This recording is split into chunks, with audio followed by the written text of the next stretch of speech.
ಈ ಒಂದು ಜೂನಿಯರ್ ಚಿತ್ರದ ಈ ಒಂದು ಪ್ರೀ ರಿಲೀಸ್ ಇವೆಂಟ್ಗೆ ಈ ಕಾರ್ಯಕ್ರಮಕ್ಕೆ ಆಗಮಿಸಿರುವ ನಮ್ಮ ಕರ್ನಾಟಕದ ಹೆಮ್ಮೆಯ ನಾಯಕ ನಟರು, ದೊಡ್ಡ ಮನೆಯ ದೊಡ್ಡ ಮಗ ಮತ್ತು ನಮ್ಮ ಆರಾಧ್ಯ ದೈವ ಡಾಕ್ಟರ್ ರಾಜ್ಕುಮಾರ್ ಅವರ ಸುಪುತ್ರರಾದ ಶಿವರಾಜ್ ಕುಮಾರ್ ಅವರಿಗೆ ಇವತ್ತು ಈ ಕಾರ್ಯಕ್ರಮಕ್ಕೆ ಬಂದು ಕಿರೀಟಿನ ಆಶೀರ್ವಾದ ಮಾಡಿದ್ದಕ್ಕೆ, ಜೊತೆಗೆ ನಿಜ ಜೀವನದಲ್ಲಿ ನಾನು ತಂದೆಯಾದರೂ ಕೂಡ ಈ ಸಿನಿಮಾ ನೋಡಿದ ಮೇಲೆ ಇಡೀ ಕರ್ನಾಟಕ ತಂದೆ ಯಾರು ಅಂತಂದರೆ ರವಿಚಂದ್ರನ್ ಅನ್ನುವಂಥ ಪರಿಸ್ಥಿತಿಗೆ,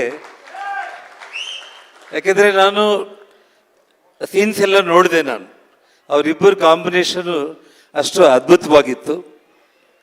ಜೊತೆಗೆ ಜೆನಿಲಿಗೆ ಅವ್ರ ಬಗ್ಗೆ ಇವತ್ತು ಇಡೀ ನಮ್ಮ ದಕ್ಷಿಣ ಭಾರತದಲ್ಲಿ, ಅದರಲ್ಲಿ ವಿಶೇಷವಾಗಿ ಏನು ತೆಲುಗು ಬೊಮ್ಮರಿಲ್ಲು ಸಿನಿಮಾ ಅಂತ ಏನು ಬಂದಿತ್ತು, ಅದರಿಂದ ಇಡೀ ನಮ್ಮ ದೇಶದಲ್ಲೇ ಅವರು ಖ್ಯಾತಿ ಹೊಂದಿರುವಂಥ ನಟಿ.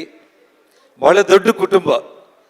ಅಲ್ಲಿ ಒಬ್ಬ ಮುಖ್ಯಮಂತ್ರಿಗೆ ಸೊಸೆಯಾಗಿದ್ದರೂ ಕೂಡ ಅವರ ಪತಿದೇವರು ಹಿಂದಿ ಚಿತ್ರರಂಗದಲ್ಲಿ ಒಬ್ಬ ಒಳ್ಳೆ ನಟನಾಗಿದ್ದರೂ ಕೂಡ ಯಾವುದೇ ದುರಹಂಕಾರ ಇಲ್ದಾಗೇನೆ ಈ ಸ್ಟೋರಿ ಕೇಳಿದ ತಕ್ಷಣ ಇವತ್ತು ಕಿರೀಟಿ ಜೊತೆಯಲ್ಲಿ ಆ್ಯಕ್ಟ್ ಮಾಡೋದಕ್ಕೆ ಅವರು ಬಂದಿದ್ದಾರೆ. ಅವ್ರ ಪಾತ್ರ ಭಾಳ ಅದ್ಭುತವಾದಂಥ ಪಾತ್ರ. ಇಡೀ ನಮ್ಮ ಕರ್ನಾಟಕ ಆಂಧ್ರ ಮಾತ್ರ ಅಲ್ಲ, ಇಡೀ ದೇಶನೇ ಮೆಚ್ಚುವಂಥ ಪಾತ್ರ.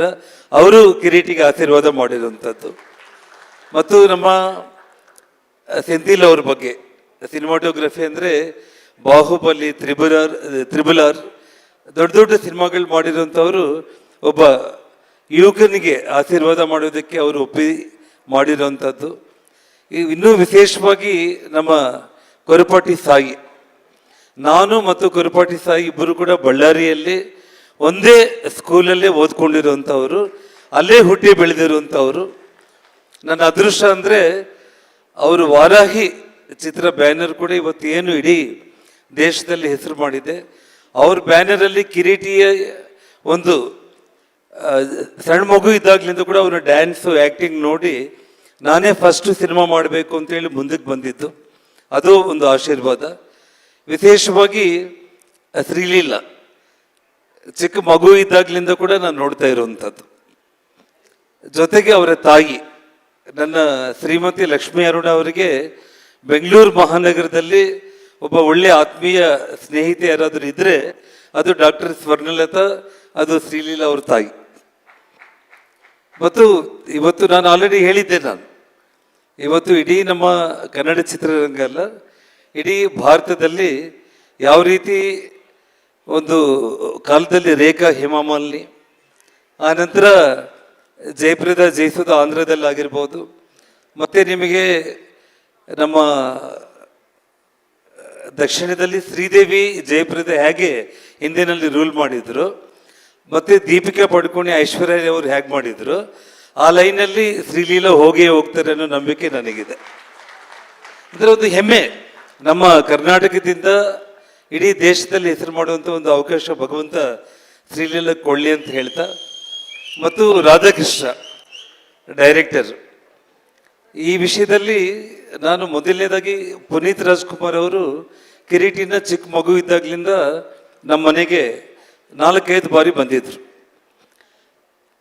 ಪುನೀತ್ ಅವರು ಎದುರುಗಡೆನೆ ಎಕ್ಕ ರಾಜಾರಾಣಿ ಅನ್ನೋ ಹಾಡಿಗೆ ಕಿರೀಟಿ ಡ್ಯಾನ್ಸ್ ಮಾಡಿದಾಗ ಕಿರೀಟಿನ ಎತ್ಕೊಂಡು ಮುದ್ದಾಡಿ ಅಪ್ಕೊಂಡ್ಬಿಟ್ಟು ಖಂಡಿತ ಇವನು ಮುಂದೊಂದು ದಿನ ಹೀರೋ ಆಗ್ತಾನೆ ಅಂತೇಳಿ ಆಶೀರ್ವಾದ ಮಾಡಿದ್ರು. ಅದು ಏನು ವಿಚಿತ್ರ ಅಂತಂದರೆ, ಅವನು ಹೀರೋ ಆಗಬೇಕು ಅಂತ ತೀರ್ಮಾನ ಮಾಡಿದಾಗ ಪುನೀತ್ ರಾಜ್ಕುಮಾರ್ ಅವ್ರಿಗೆ ನಾನು ಫೋನ್ ಮಾಡಿದೆ. ಫೋನ್ ಮಾಡಿದ ತಕ್ಷಣ ಅವರು ರಾಧಾಕೃಷ್ಣ ರೆಡ್ಡಿ ಅವ್ರನ್ನ ನಮ್ಮ ಮನೆಗೆ ಕಳಿಸಿ, ಒಳ್ಳೆಯ ನಿರ್ದೇಶಕ, ಅವ್ರ ಕೈಯಲ್ಲಿ ಕಿರೀಟಿ ಸಿನಿಮಾ ಬರಲಿ ಅಂತೇಳಿ. ನಂತರ ಅವರ ಸಿನಿಮಾ, ಯಾಕಂದರೆ ಸಿನಿಮಾ ಹೆಸರು ನನಗೆ ನೆನಪಿಗೆ ಬಂದಿಲ್ಲ, ಜೇಮ್ಸ್ ಮೂವಿ ಅವರ ಕೊನೆ ಸಿನಿಮಾ. ಆ ಸಿನಿಮಾ ಶೂಟಿಂಗ್ಗೆ ಕಿರೀಟಿನ 10 ದಿವಸಗಳ ಕಾಲ ಪ್ರತಿದಿನ ಬೆಳಿಗ್ಗೆ ಕಿರೀಟಿನ ಕರ್ಕೊಂಡು ಈ ಪ್ಯಾಲೇಸಲ್ಲಿ ಎಲ್ಲ ಕಡೆ ಶೂಟಿಂಗ್ ಆಗ್ತಾಯಿದ್ರೆ, ಪ್ರತಿದಿನ ಕಿರೀಟಿನ ಕರ್ಕೊಂಡು ಹೋಗ್ಬಿಟ್ಟು ಶೂಟಿಂಗ್ ಗ್ಯಾಪಲ್ಲಿ ಯಾವ ರೀತಿ ಡಿಸಿಪ್ಲಿನ್ಡಾಗಿ ಹೇಗೆ ಮುಂದಕ್ಕೆ ಬರಬೇಕು, ನಿನಗೆ ಒಳ್ಳೆಯ ಭವಿಷ್ಯ ಇದೆ ಅಂತೇಳಿ ತುಂಬ ಆತ್ಮೀಯತೆಯಿಂದ 10 ದಿವಸಗಳ ಕಾಲ ಕಿರೀಟಿನ ಜೊತೆಯಲ್ಲಿ ಇಟ್ಕೊಂಡ್ರು ಪುನೀತ್ ರಾಜ್ಕುಮಾರ್ ಅವರು. ಅವರೇನು ಕೊನೆಯ ಉಸಿರು ಬಿಟ್ಟರು ಅವತ್ತು ಅದನ್ನು ನಾವು ಹೇಳಲಿಕ್ಕೆ ಇಡೀ ನಮ್ಮ ಕರ್ನಾಟಕ ದೇಶನೇ ಕಣ್ಣೀರು ಬಿಡುವಂಥ ಪರಿಸ್ಥಿತಿಯಲ್ಲಿ ನಾನು ಅವತ್ತು ತುಂಬ ಲೇಟಾಗಿ ಮಲ್ಕೊಂಡು ಬಂದಿದ್ದೆ. ನಾನು ಮನೆಯಲ್ಲಿ ಇನ್ನೂ ಮಲಗಿದ್ದೆ. ನಾನು ವಿಷಯ ಗೊತ್ತಾಗ್ಬಿಟ್ಟು ಬೆಕ್ಕಿ ಬೆಕ್ಕಿ ಹತ್ಕೊಂತ ಬಂದುಬಿಟ್ಟು ನನ್ನ ಮೇಲೆ ಬಿದ್ದುಬಿಟ್ಟ.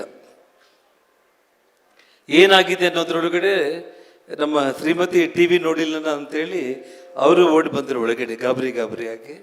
ಅಂದರೆ ಭಗವಂತ ಅವ್ರಿಗೇನು ಆ ಕೊನೆಯಲ್ಲಿ ಅವನ ಮೊದಲ ಚಿತ್ರರಂಗ ಸಿನಿಮಾ ಪ್ರಾರಂಭ ಮಾಡೋದಕ್ಕಿಂತ ಮುಂಚೆ ಅವರ ಕೊನೆ ಚಿತ್ರ 10 ದಿವಸಗಳ ಕಾಲ ಜೊತೆಯಲ್ಲಿ ಇಟ್ಕೊಂಡಿದ್ದಾನೆ ಅಂತಂದರೆ ಅದೇನೋ ಪೂರ್ವಜನ್ಮದ ಋಣಾನುಬಂಧ. ಅವರು ಈ ಭೂಮಿ ಬಿಟ್ಟು ಹೋಗ್ತಾ ಅವನ್ನ ಕರ್ಕೊಂಡು ಅಷ್ಟೆಲ್ಲ ಅವ್ರಿಗೆ ಒಂದು ಡಿಸಿಪ್ಲಿನ್ ಕಲಿಸಿ ಒಂದು ಮಾರ್ಗದರ್ಶನ ಕೊಟ್ಟಿದ್ದಾರೆ ಅಂತಂದರೆ ಅದು ಕಿರೀಟಿ ಪುಣ್ಯ ಅಂತ ಹೇಳಿ ನಾನು ಭಾವಿಸ್ತಾ ಇದ್ದೇನೆ ಬಂಧುಗಳೇ. ಜೊತೆಗೆ ಶಿವರಾಜ್ ಕುಮಾರ್ ಅವರು ಇವತ್ತು ಮೊದಲಿಂದ ಕೂಡ ನಾನು ಮೊನ್ನೆ ಫೋನ್ ಮಾಡಿ ಅಣ್ಣ ನೀವು ಬರಬೇಕು ಈ ಕಾರ್ಯಕ್ರಮಕ್ಕೆ, ಕಿರೀಟಿಗೆ ಆಶೀರ್ವಾದ ಮಾಡಬೇಕು ಅಂತ ಹೇಳಿದಾಗ ಫೋನಲ್ಲೇ 5 ನಿಮಿಷ ಅವರು ಮಾತಾಡಿದರು. ಅವನು ಪ್ರತಿಯೊಂದು ಟೀಚರ್ ನೋಡ್ತಾ ಇದ್ದೇನೆ, ಪ್ರತಿಯೊಂದು ತುಂಬ ಅದ್ಭುತವಾಗಿ ಮಾಡ್ತಾ ಇದ್ದಾನೆ, ಒಳ್ಳೆಯ ಸ್ಟಾರ್ ಆಗ್ತಾನೆ. ನನ್ನ ಹೃದಯದಿಂದ ಹೇಳ್ತಾ ಇದ್ದೇನೆ, ನಾನು ಬಂದು ಕಿರೀಟಿಗೆ ಆಶೀರ್ವಾದ ಮಾಡ್ತೀನಿ ಅಂತೇಳಿ ಇವತ್ತವರು ನಾನು ರಾಜಕಾರಣದಲ್ಲಿ ಮಂತ್ರಿಯಾಗಿದ್ದಾಗಲೂ ಕೂಡ ಆನೆಗೊಂದಿಯಲ್ಲಿ ನಾನು ಅವರಿಗೆ ವೇದಿಕೆ ಕರೆಸಿ ನಾನು ಯಡಿಯೂರಪ್ಪ ಅವರು ಸನ್ಮಾನ ಮಾಡಿದ್ದು ಅವತ್ತಿನ ಖುಷಿ. ಅದೇ ಒಂದು ರೀತಿಯಲ್ಲಿ 500 ವರ್ಷದ ಕೃಷ್ಣದೇವರಾಯರ ಕಾರ್ಯಕ್ರಮದಲ್ಲಿ ಪುನೀತ್ ರಾಜ್ಕುಮಾರ್ ಅವ್ರನ್ನ ಕರೆದು ಸನ್ಮಾನ ಮಾಡಿದ್ದು. ಇದೆಲ್ಲವೂ ಕೂಡ ನಾನು ಕಿರೀಟಿಗೆ ಒಂದು ಮಾತನ್ನ, ರಾಜಕಾರಣದಲ್ಲಿ ನಾನು ತುಂಬ ಎಮೋಷ್ನಲ್ ಆಗಿ ಸುಷ್ಮಾ ಸ್ವರಾಜ್ಗೋಸ್ಕರ ರಾಜಕೀಯಕ್ಕೆ ಬಂದೆ. ಆದರೆ ನಾನು ರಾಜಕೀಯಕ್ಕೆ ಬರೋದಕ್ಕಿಂತ ಮುಂಚೆ ನನ್ನ ಬ್ಲಡ್ಡಲ್ಲಿ ಇದ್ದಿದ್ದು ಒಬ್ಬ ಒಳ್ಳೆಯ ಸಿನಿಮಾ ಡೈರೆಕ್ಟರ್ ಆಗಬೇಕು ಅನ್ನೋಂಥ ಆಸೆ. ನನ್ನ 18ನೇ ವರ್ಷಕ್ಕೆ ನಾನು ಚೆನ್ನೈಗೆ ಹೋದೆ ಡೈರೆಕ್ಟರ್ ಆಗಬೇಕು ಅಂತೇಳಿ. ಸುಮಾರು 1 ವರ್ಷ ನಾನು ಅಲ್ಲೇ ಇದ್ದೆ. ಅದಾದಮೇಲೆ ಅಲ್ಲಿ ಪರಿಸ್ಥಿತಿಗಳು ನೋಡಿಕೊಂಡು ಹಣ ಚೆನ್ನಾಗಿ ದುಡಿದು ಚಿತ್ರರಂಗಕ್ಕೆ ಹೋಗೋಣ, ಈ ರೀತಿ ಹೋಗೋದು ಕರೆಕ್ಟ್ ಅಲ್ಲ ಅಂತ ನಾನು ವಾಪಸ್ ಬಂದವನು. ಪುನಃ ಮತ್ತೆ ಸಿನಿಮಾ ಇಂಡಸ್ಟ್ರಿಗೆ ಹೋಗ್ಲಿಕ್ಕೆ ಆಗಲಿಲ್ಲ. ಬಟ್ ಆ ಬ್ಲಡ್ಡಲ್ಲಿ ಅದು ಕಿರೀಟಿಗೆ ಮತ್ತೆ ಬಂದಿರೋ ಕಾರಣ ಚಿಕ್ಕ ಮಗು ಇದ್ದಾಗಲಿಂದ ಕೂಡ ಅವನಿಗೆ ರಾಜಕೀಯ ಅನ್ನೋದು ಯಾವತ್ತೂ ಕೂಡ ಮನೆ ಹತ್ರ ಮುಖ್ಯಮಂತ್ರಿಗಳು, ಕೇಂದ್ರ ಮಂತ್ರಿಗಳು ದೊಡ್ಡ ದೊಡ್ಡ ಆರ್ಭಾಟ ನಡೀತಾ ಇದ್ರು ಕೂಡ ಅವನಿಗೆ ಎಷ್ಟೊತ್ತಿದ್ರು ಕೂಡ ಆ್ಯಕ್ಟಿಂಗು, ಡ್ಯಾನ್ಸು, ಸಿನಿಮಾ ಅದ್ರ ಬಗ್ಗೆನೇ ಅವನಿಗೆ ಇಂಟ್ರೆಸ್ಟ್ ಇತ್ತು. ಒಂದು ರೀತಿ ಈ ರಾಜಕೀಯ ಅನ್ನೋದಕ್ಕಿಂತ ಕೂಡ ಆ ಚಿತ್ರರಂಗದಲ್ಲಿ ಜನರ ಪ್ರೀತಿ ಗಳಿಸಿ ಶಾಶ್ವತವಾಗಿ ರಾಜ್ಕುಮಾರ್ ಕುಟುಂಬದಲ್ಲಿ ಒಂದು ಪರ್ಸೆಂಟೇಜ್ ಅವನು ಪ್ರೀತಿ ಗಳಿಸಿದ್ರು ಕೂಡ ಅವನ ಜನ್ಮ ಧನ್ಯ ಆಗುತ್ತೆ ಅಂತೇಳಿ ಈ ಸಂದರ್ಭದಲ್ಲಿ ಹೇಳ್ತಾ, ಹೆಚ್ಚಾಗಿ ಹೇಳೋದಕ್ಕಿಂತ ಕೂಡ ಅವನಿಗೆ ತಾವೆಲ್ಲರೂ ಕೂಡ ಇವತ್ತು ಬಳ್ಳಾರಿ, ಗಂಗಾವತಿ, ಬೆಂಗಳೂರು ಮಹಾನಗರ ಮತ್ತು ಎಲ್ಲ ಜಿಲ್ಲೆಗಳಿಂದ ಭಾಳ ಪ್ರಮುಖರು ಇಲ್ಲಿ ಆಶೀರ್ವಾದ ಮಾಡೋದಕ್ಕೆ ನಾನು ಕರೆದಿದ್ದೆ. ಎಲ್ಲರೂ ಕೂಡ ನಮ್ಮ ಕರೆಗೆ ಹೋಗ್ಬಿಟ್ಟು ಬಂದಿದ್ದೀರಾ. ಇಡೀ ಕರ್ನಾಟಕ ರಾಜ್ಯದಲ್ಲಿ ಪ್ರತಿಯೊಬ್ಬರು ಕೂಡ ಇದು ಚಿತ್ರ ಅಂತಂದರೆ ಒಂದು ಅತ್ಯಂತ ಉತ್ತಮವಾದ ಕೌಟುಂಬಿಕ ಚಿತ್ರ. ಖಂಡಿತವಾಗ್ಲೂ ಕೂಡ ಪ್ರತಿಯೊಬ್ಬರು ಇದು ನಮ್ಮ ಮನೆಯಲ್ಲಿ ಏನೋ ಒಂದು ಘಟನೆ ಆಗಿದೆ, ಇದು ನಮ್ಮದೇ ಕತೆ ಅನ್ನುವಂಥ ರೀತಿಯಲ್ಲಿ ಈ ಸಿನಿಮಾ ಇದೆ. ಮತ್ತು ರವಿಚಂದ್ರನ್ ಕಿರೀಟಿ ಅವರ combination, Genelia Kireeti combination, Sreeleela Kireeti combination ತುಂಬ ಅದ್ಭುತವಾಗಿರುತ್ತೆ. ಮತ್ತು ಇಲ್ಲಿ ತಾಯಿ ಗಿರಿಜಾ ಲೋಕೇಶ್ ಅವರು ಬಂದಿದ್ದಾರೆ.